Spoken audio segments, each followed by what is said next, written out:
Well, good morning everyone. Here I am on Finchingfield Green in the lovely old village, and I'm looking at painting this, going to paint this lovely old cottage up on the hill. Not a bad morning. I think it's going to rain later, so just going to have a quick sip of coffee and then I'm going to bash on and I'm going to lead you through the painting process.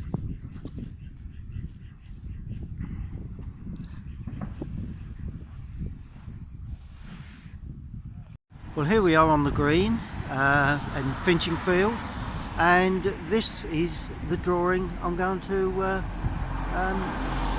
base my picture on, and it's that lovely old cottage set up on the hill. First thing I need to do is to get the initial washes on, really, and simply doing that with a couple of large brushes.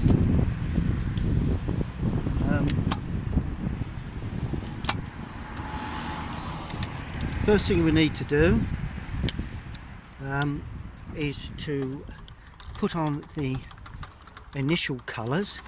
I'm using a large brush. I'm going to leave the actual roof and chimney dry paper at this stage, so I'm just damping the paper as much as possible.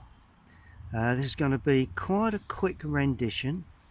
It's not going to be of any major it's just trying to bring life to these buildings, really, which is always a nice thing to do, but it's all a matter of speed, really, that does that. Okay, so that's the roof. That's the roof left. Just painted the top of the sky. It's a blue sky. As such, I'm going to treat it as such. Let's just put a bit of blue, a bit of red. Just put a bit of red in there, shall we? There we go. Nice bit of red amongst the blue. Keep it all nice and wet. Now I'm going in with more blue now, just to try and get a bit of life to this picture before we start to really go in with any major colour. There we go, nice bit of warmth into that sky. I always like warmth. If you've ever seen me paint before, you know that warmth is the key to what I do in my work. And these lines are all, no problems at all. You just go with the flow in watercolour. Now I'm going to paint in the roof of the building. Now that's going to be it's quite warm, so I'm going to give it a nice bit of warmth, particularly in that centre area there, allowing that sky to run in now. So we're going on to dry paper, but the roof is quite warm in colour. And we're going on to dry paper, so consequently the building actually, the sky actually turns into part of the roof line, really. And as I say, these are only initial washes, and paint the way, after you lay the base colour on, just paint the way the building roof lays, just like that, and finish off at the bottom edge. Then where you get the odd patch of colour that's rather unusual in as much as our finished version, then all you need to do is to just lay on some other little washes, really, later on. Now I'm going in with light red now. That was cadmium.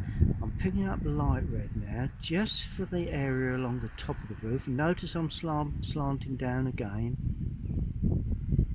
And that finishes more or less there. So everything's nice and wet.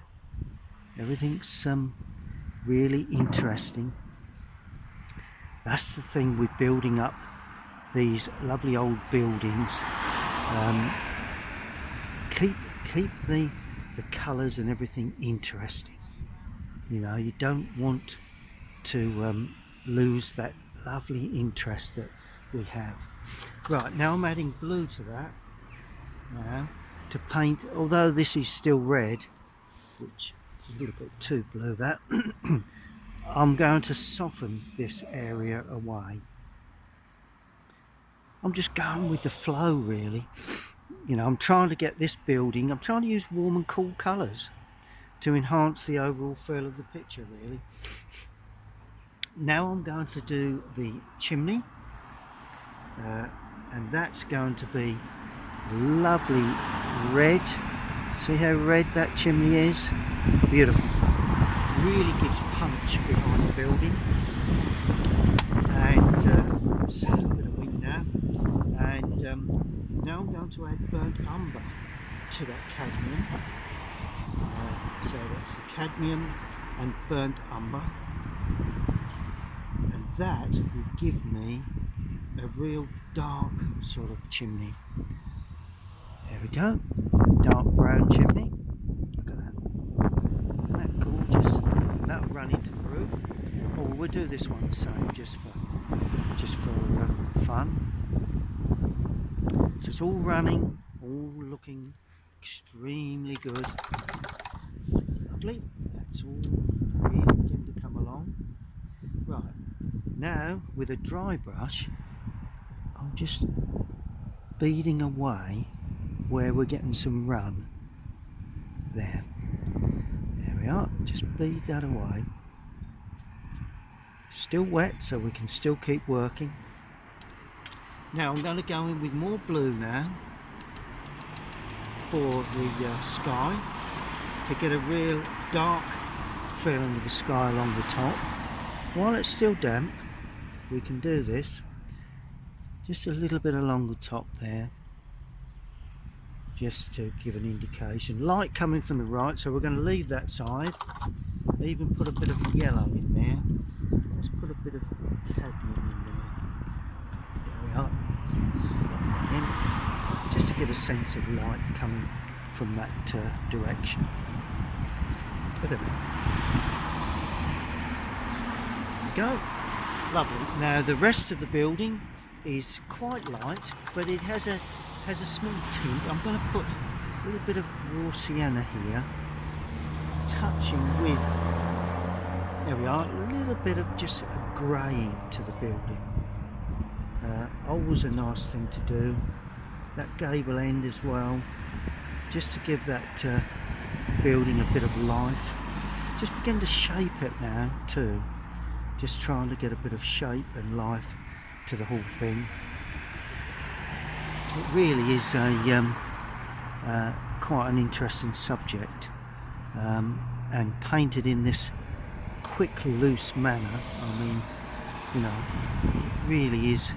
Oh, and there's quite a yellow now, so we use raw sienna, a little bit of cadmium for this particular building here. I'm going to keep that fairly light, particularly down that gable end. Set. Oh, and that dormer window there. If you notice, I'm not too concerned about the windows at this stage. Just really looking to get a bit of interest, a bit of flowing of the colour, really. Yep, that's good. And now I'm going to put in a little bit of green for the grass. And I'm starting off with cadmium because I want initially for that grass to look quite bright in the sunlight, and so a bit of cadmium. Then I'm going to, there's just a little bit of a pathway here, might put a little bit of earthy colour into that, but then I'm going in with Prussian blue into that cadmium, just to try and get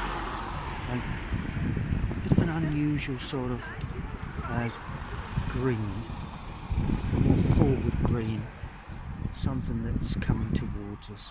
And as always, we're going to paint the angle of that grass, because that gives it height. It's the only way you get height is by painting the angle of the grass.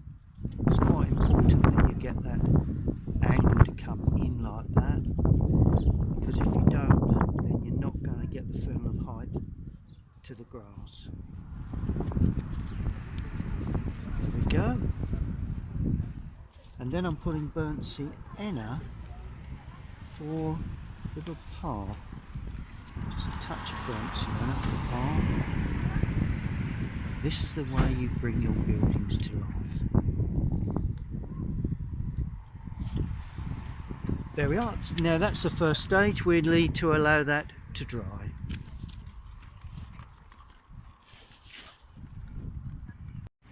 Well, here I am on the green in Finchingfield. Just put down the first washers, and that is the picture that I'm working on. Took me about 10 minutes. Now I'm going to finish off my coffee and allowing that to dry before I start looking at putting on the next washers. Okay, well, now going to put into the painting the next stages. Looking good, it's coming along quite nicely. Just purely putting on first washers.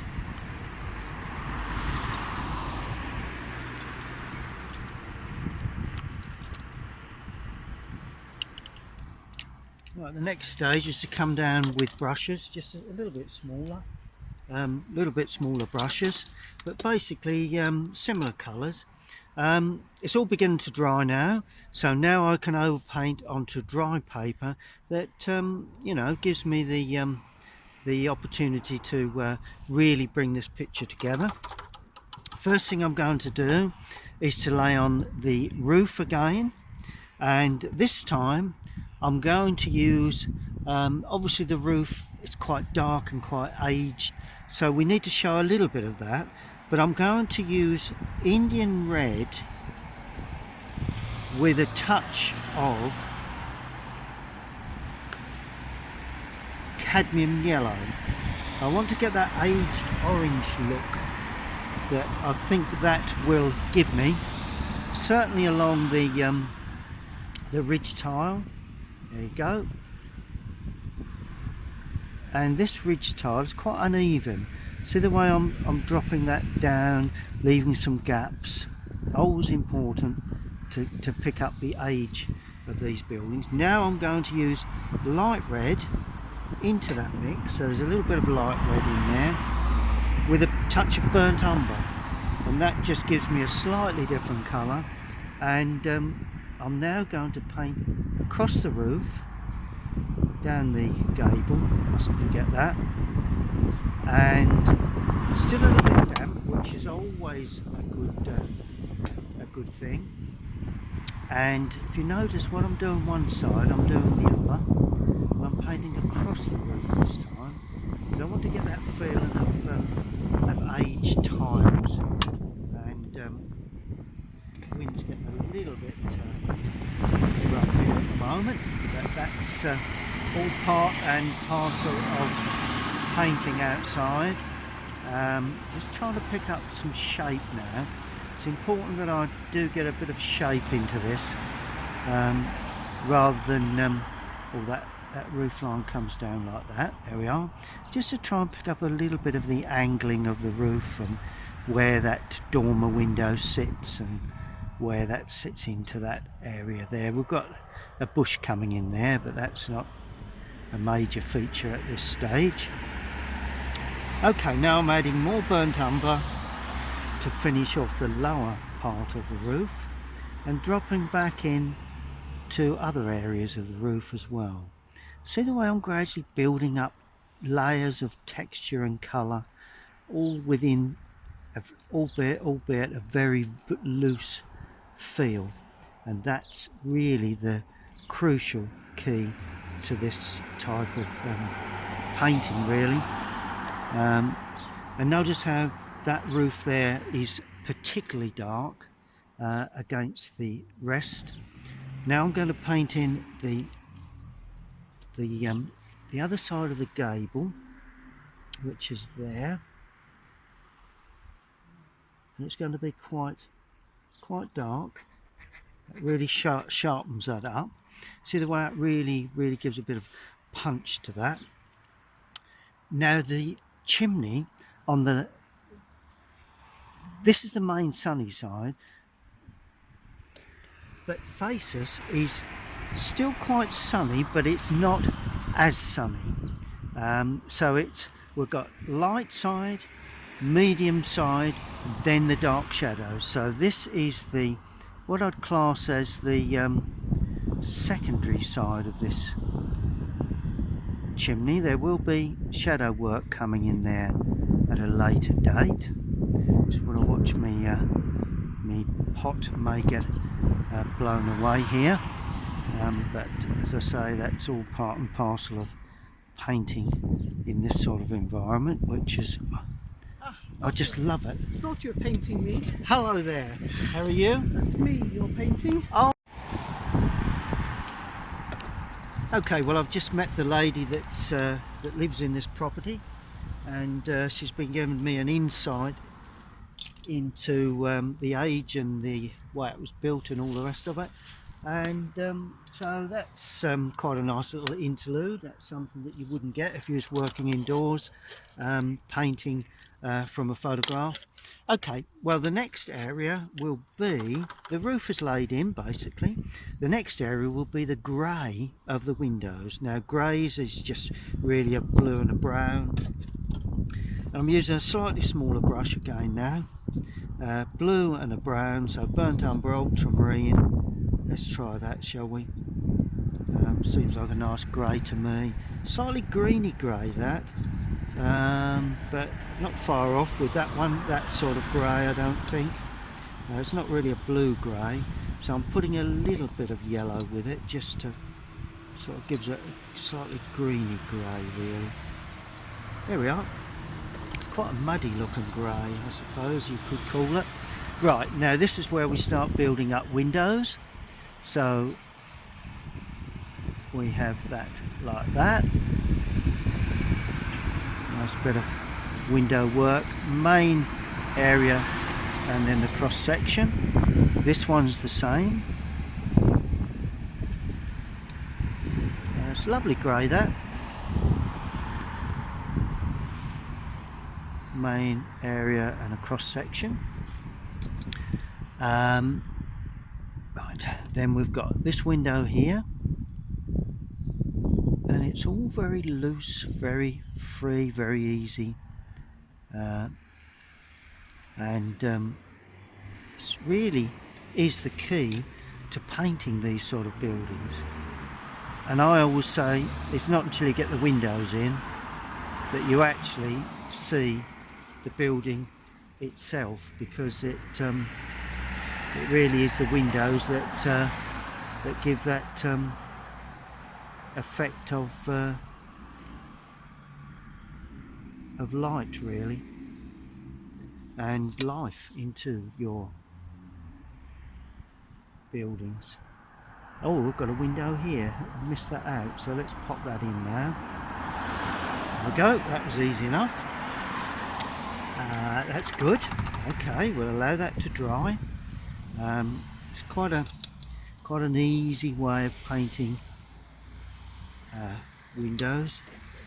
Do the surrounds first. If you notice, the surrounds are medium tone, but the glazing is quite dark. Next area will be the doors, so let's use those same colours: ultramarine, burnt umber, touch of yellow, just to give it a just see if I can get near to that colour. I'm not too concerned about exactly the same colour. And we've got an area there that frame tends to sit back a bit, and of course we've got the door. There we go. And this one the same, so we've got the door surround there and the door itself. There we go. That's looking good. Yep, that's all coming along quite nicely. Now I'm going to paint that roof in, and that is going to be of a less intense, a little bit of that grey in there. Don't want too much colour onto this. A little more red, but don't want too much red. And I'm going to paint around that chimney. Always a good thing to do, to allow light into your into the painting. Always is a lovely thing to do, and of course allow that underpainting to shine through. And this is the way you bring life to your paintings, really. Far better to produce it in that sort of manner. There we go. So that's a nice bit of life into that piece of work. Okay, right, now we're going to do the roof area. So burnt umber with Indian red to pick up the gables of this roof there. So that's the tile work there, the ridge tile and the tile work there. We've got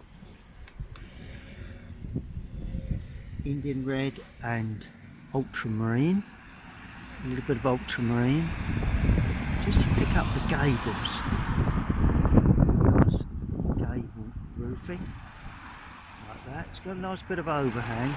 We must show that, because if you don't show the overhang, then unfortunately it's never going to quite work. And same here, nice bit of tile work there. Notice how I'm keeping it all very, very loose. It really is crucial that it is extremely loose and free. Once you get tighten it all up, you end up causing everything to get a bit sort of doesn't really look particularly loose, really. I mean, that's the key to it. Just going to add just a small amount of colour to that area there. That's in sunlight, you've got to remember, that's why I've made it a little lighter.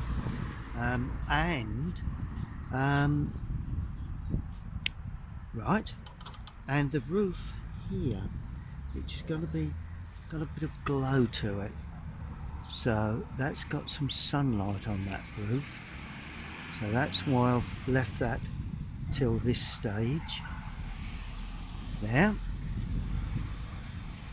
There we go, nice bit of sunlight to that.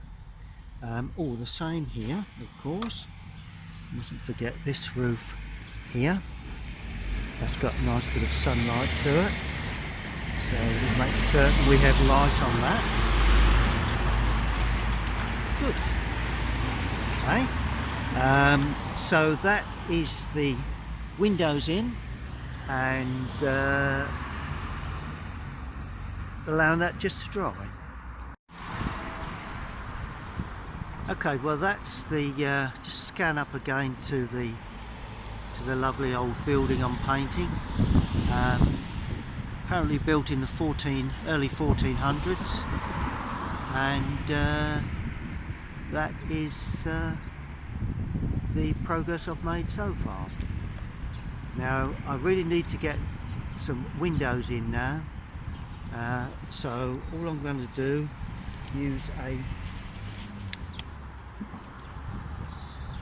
number 8 brush with quite a lot of paint to allow that to really hold on to the paper. And I'm going to use burnt umber and ultramarine, and a little bit of red, a little bit of Indian red there. So we're going to use quite a lot of strong colour for this, and easiest way to paint windows is just more or less like that. That's the and notice how I'm leaving areas unpainted to give a sense of reflection. A bit more blue in there to denote possible areas of the sky just picking up in the reflection.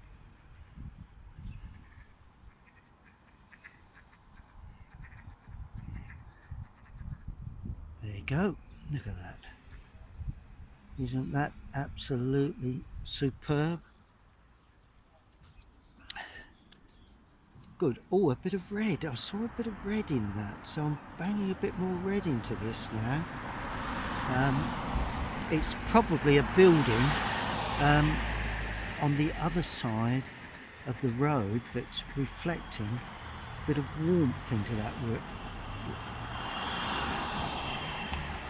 window. So that's not a bad way of depicting that. And as the brush runs out of paint, you can begin to get a lovely sense of light, a bit more red. I tended to like that red, so I'm putting a little more here. That's a nice warm window effect. Very, very loose. And then as the brush runs out of paint, drag across the paper.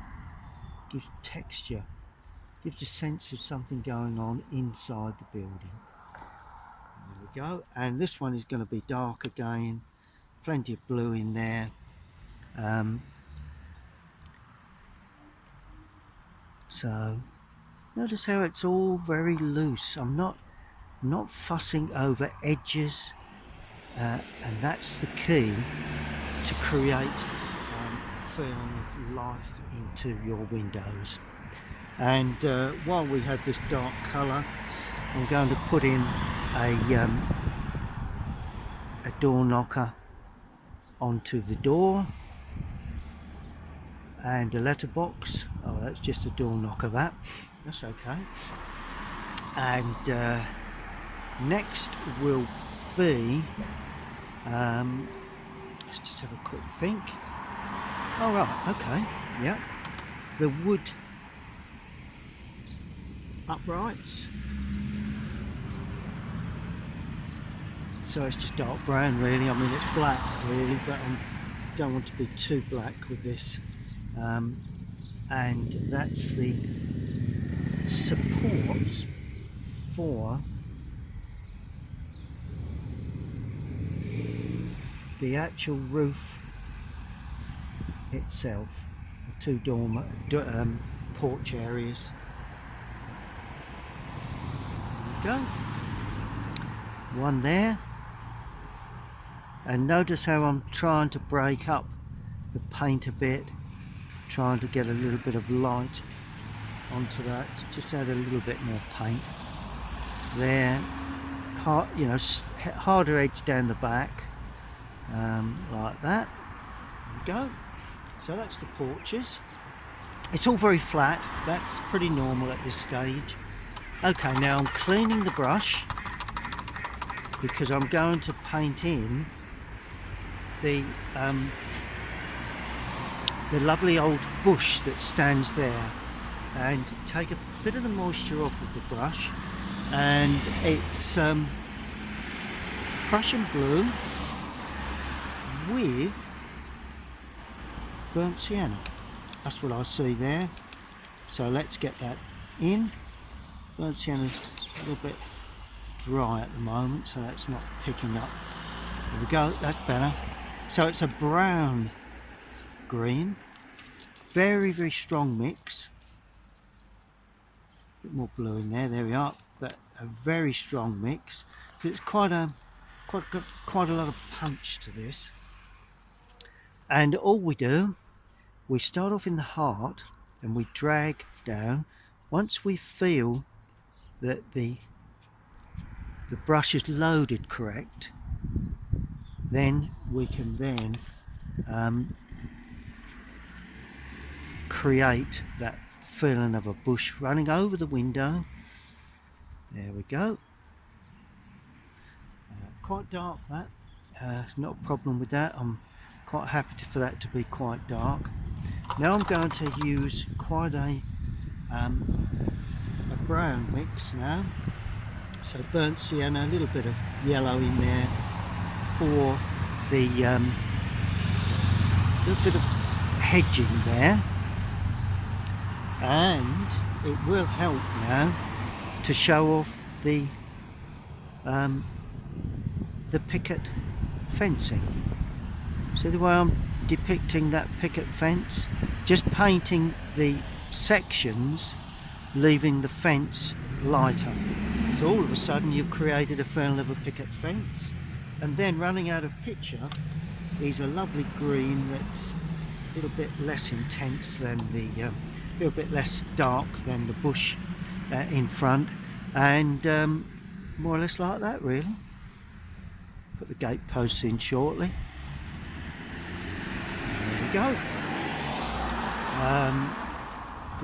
Good. That's pretty much there. Now I'm going to paint in some little touches of green. We've got a little bit of planting here and there. So there's a little bit there. I'm not going to put in the. There is a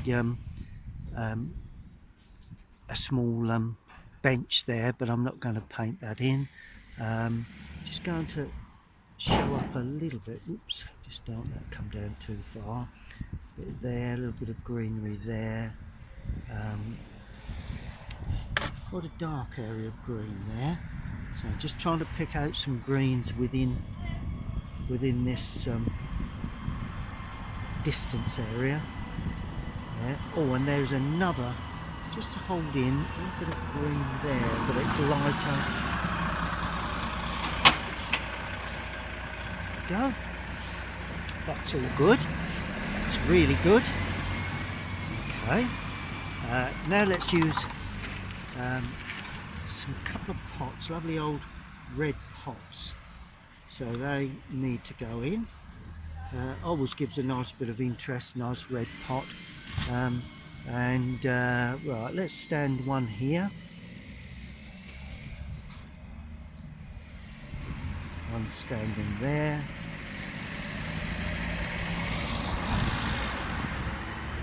And let's stand one the other side just to balance that up.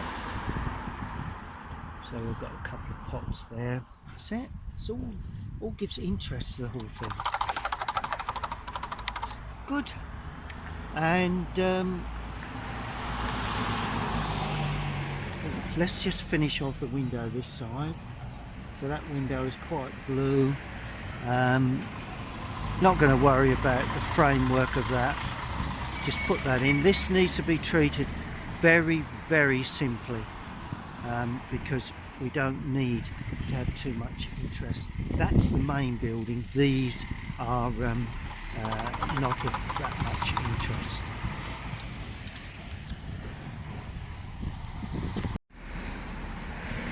Okay, now we're going to put in more or less the finishing touches before we look at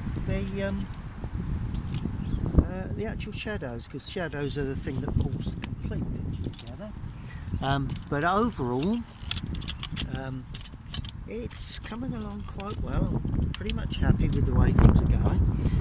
Now we're looking at sort of like the finer details, like a bit of guttering, a bit of chimney work, those sort of areas that are quite dark really.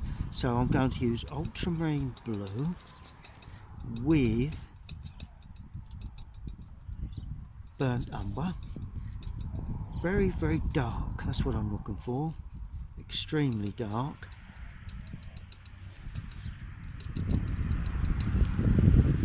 Because that's the guttering. Now, I don't want to put the gutter, I don't want to make the gutter too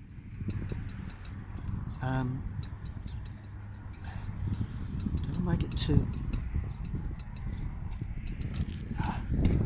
Just got to clean the brush, I've got too much red there. Don't want the gutter to be too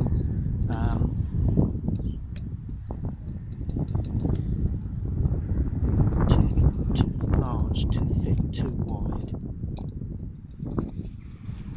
Right, there you go. Nice bit of dark guttering. Still on the warm side, still got enough to just add a bit more of that blue in there. There we go. That gives it a lovely dark warm colour.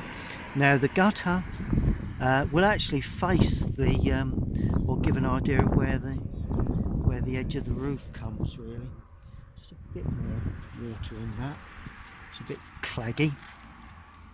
Right, so the gutter runs along there, then it stops and it comes there and it comes to there. There we go.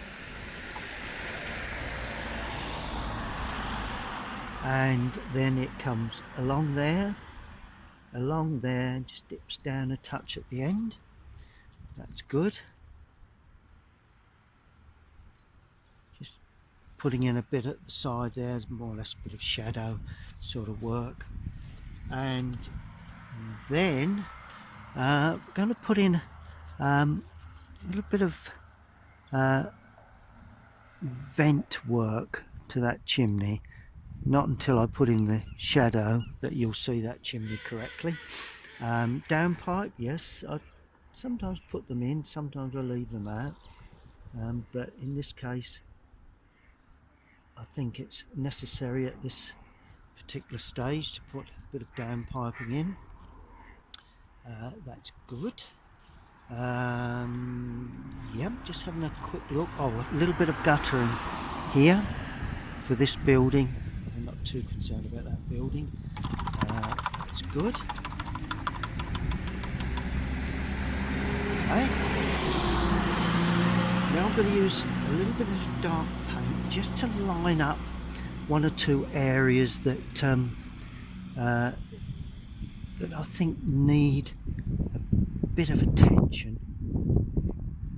There, like that. We need a little bit of drawing attention down that gable end there, and a little bit along the roof and down there. There we go. That's good. Now what I do now is just to soften that just in to that gable end there. See the way I'm softening that onto the roof line, so it depicts the roof line without drawing it really.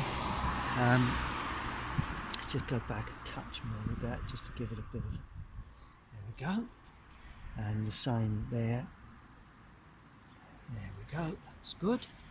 Okay, now I'm going to put in shadows, the all important shadows, and for the shadow work I'm going to use ultramarine with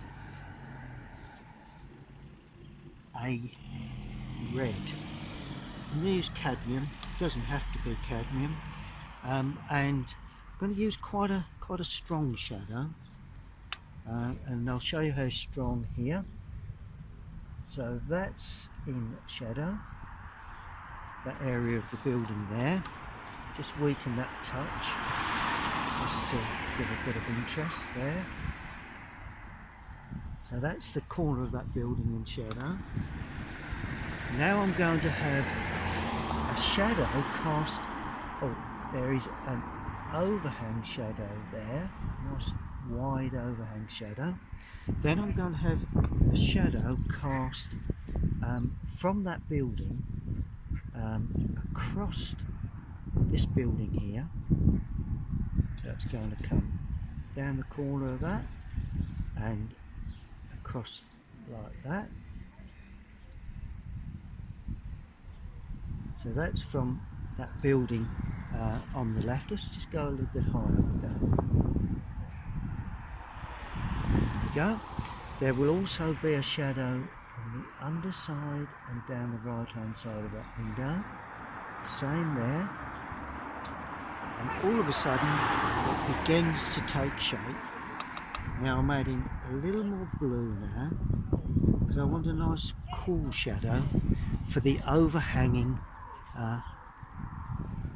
Just put some birds in there where I splashed. That's easy enough.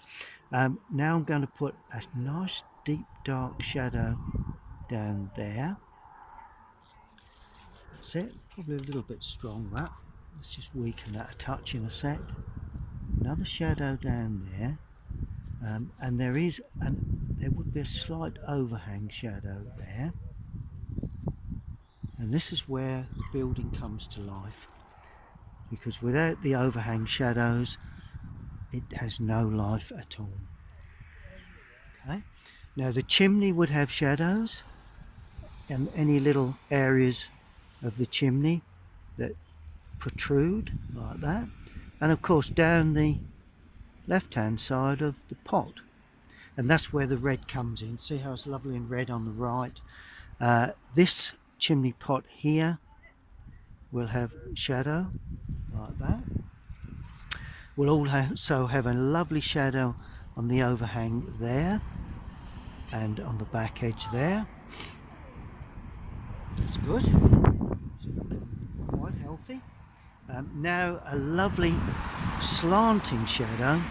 Oh, hang on. There is that gutter carries across. So forgot to put that in.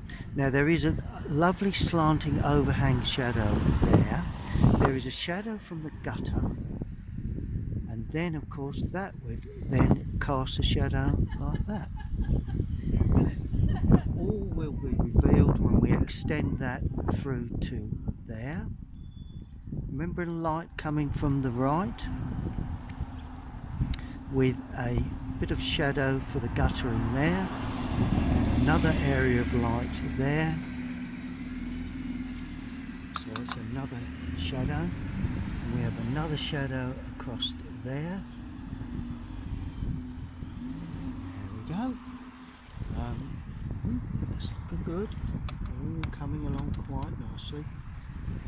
Now quite a cool shadow now for the overhanging area there and the overhanging area there. That's where the roof overhangs. We're going to have, just trying to think out my shadows here, going to have just a little bit of shadow on the windows, just to give those windows a sense of reveal, although there's no real reveal seen there. Then there will be a casting shadow inside the door opening.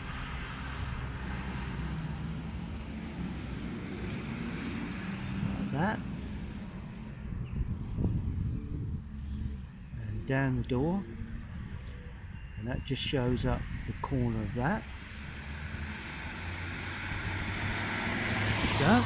So that's the shadow from the overhang of the roof, from the door itself, or another one here. That would be like that. All comes together once you put shadows in. Without shadows, you haven't got a sense of light. Go. So that's another lovely piece of shadow work that's all important. A little bit of overhang shadow there, bit of shadow there, and then we've got the crisscross shadow from a little bit of lattice work there. So we've got the crisscross shadow of a little bit of lattice work there.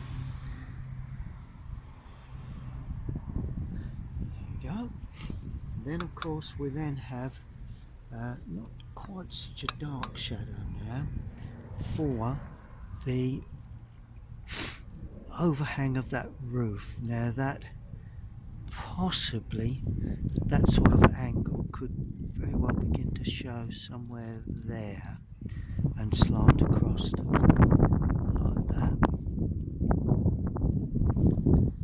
Under there, just slant across from there across to there like that.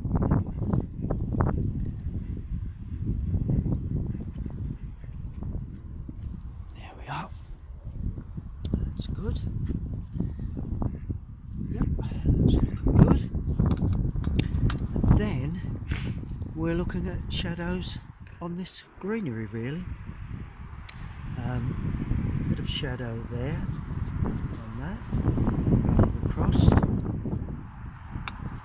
We're going to have shadow on the side there, 2 little touches there, down the side of the pot and across.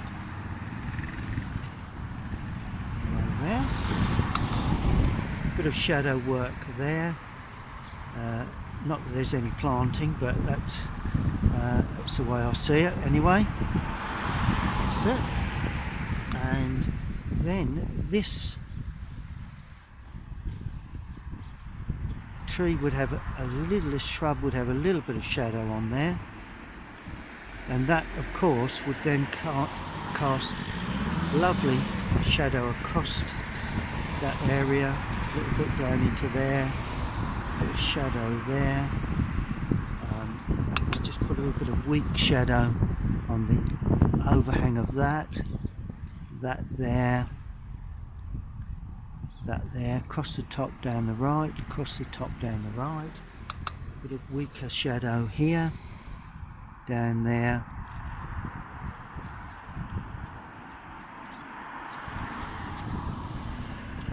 There we are. Let's just put a bit of weak shadow there.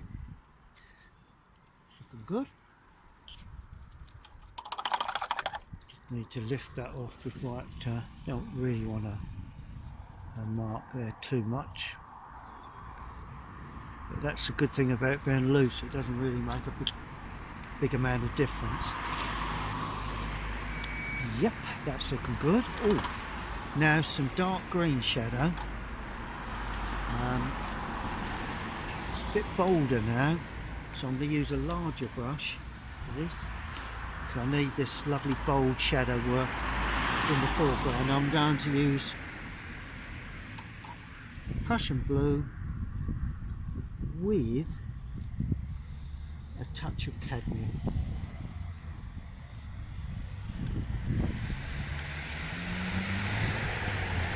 For this lovely shadow in the foreground, and that's for that track really, that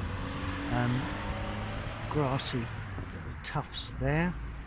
That's good. It just shows that there's a path running up and it runs down like that. And then this is where things get really interesting, when we need to show the feeling of a shadow somewhere in this foreground, and the sense of slope.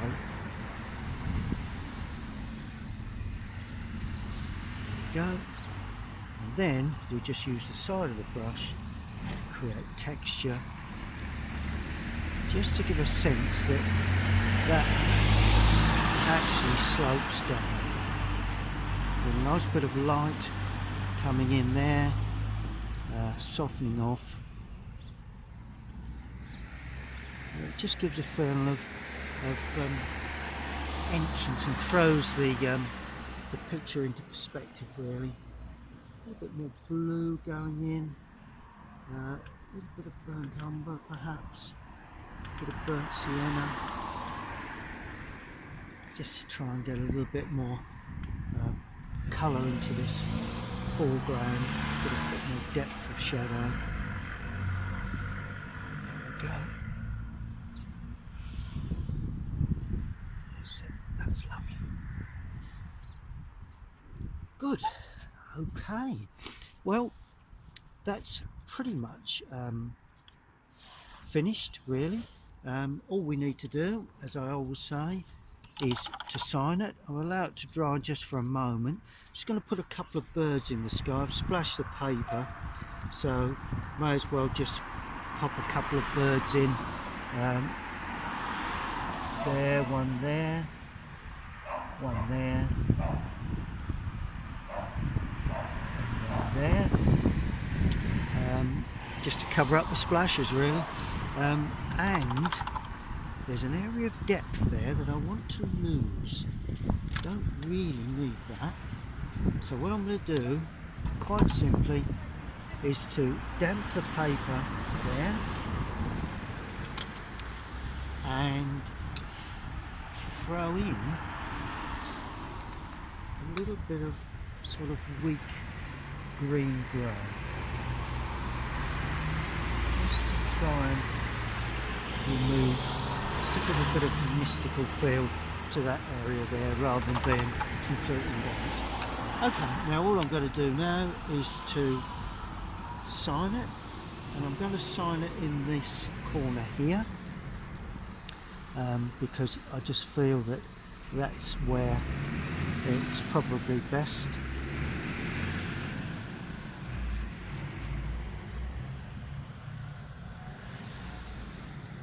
that.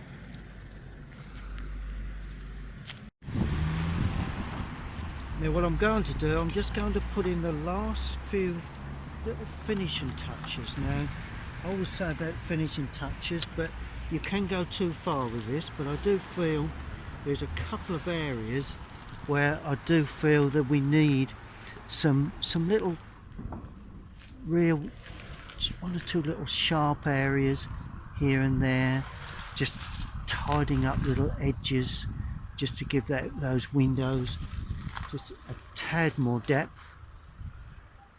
Not going to do it everywhere, because that is where you have problems if you overdo these little edges. But at this stage, just feel that, you know, a couple of edges just under the windows, just to give it an added depth to those windows. Oh, and a little bit underneath the there's like a sill there, so we'll put a sill line in. It's already got it. Anything else we can see that's quite relevant to the picture? Maybe a little bit of dead planting here, just springing up. A little bit within there, because it's winter at the moment, so I'm just putting in one or two little finishing touches just to give interest to the front of the building, and just there's a small little overhang there that probably has got a little bit of interest in there. Set. And then all we need to do now, it's all signed, all complete. All we need to do now is to take off the tape around the outside. It's the trick that I use quite a lot. Lots of artists do. And if you remove the tape around the outside, peel away from the paper, from the picture, otherwise you end up with rather horrible tears around the edging, and it's particularly this area here that I'm interested in, because let's remove that. It's quite wet, so keep it away from the paper. And of course this area here, tear it away, and there you are. That is the lovely old cottage on Finchingfield Village Green, built in the 1400s, and I've come along here today and I'll put that down onto paper. If you like watching my videos on YouTube, then please subscribe, and I'll be uploading more very shortly.